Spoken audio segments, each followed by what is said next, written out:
অনেক দিন থেকেই আমার মেয়ে বলছে, মা কুল মাখা খাবো, তো করা হয় না। এই কথা শুনে ওর বাবা অনেকগুলো কুল এনেছিল, সেটাই আমি এখন মাখা করব। অনেকগুলো বলতে আচার করার জন্য কুল এনেছিল, সেগুলো রোদে দেওয়া হয়েছে। তার মধ্যে থেকে কিছুটা কুল নিয়ে নিয়ে আমি আচার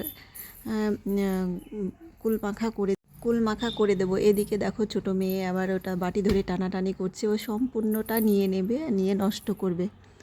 তো কুল মাখাতে কি কি দিলাম তোমাদের সঙ্গে একটু দেখাচ্ছি, তোমাদের শেয়ার করি।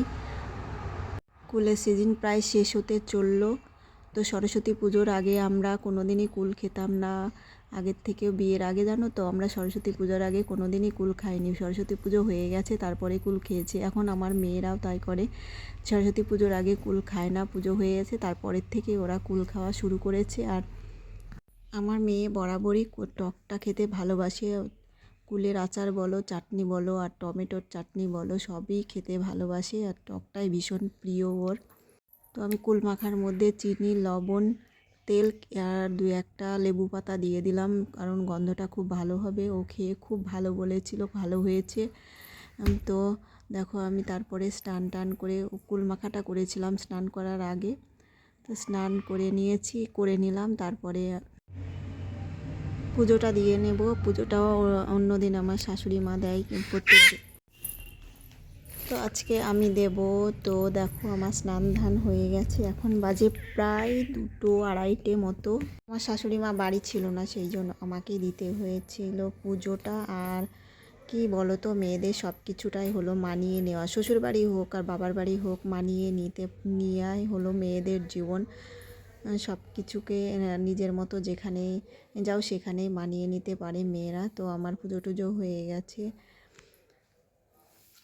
দেওয়া। তারপরে আমি দুপুরে দুটো গরম গরম ভাত করব, তরকারিও আছে সকালে আমাকে রান্না করতে হয়। সকালে রান্না করে নিয়েছিলাম প্রায় 9:30টার দিকে। ওদের বাবা বেরিয়ে যায় 9টার সময়, 9:30টার সময় খেয়ে দিয়ে, তখন বেশি কিছু রান্না করতে পারিনি আজকে। তো আমি ভাতটা গরম গরম রান্না করে নেব, তখন অল্প করে করেছিলাম, এখন করে নেব।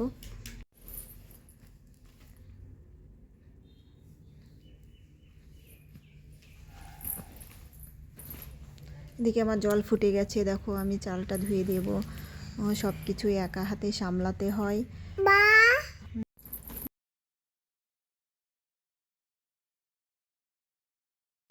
তারপরে সন্ধ্যেবেলায় আমি একটু রূপচর্চা করে নিলাম। দেখো আমার এইগুলো মুখে দেওয়া দেখে আমার মেয়ে তো ভয় পেয়ে গেছিলো, ভয়ে কাঁদছিল।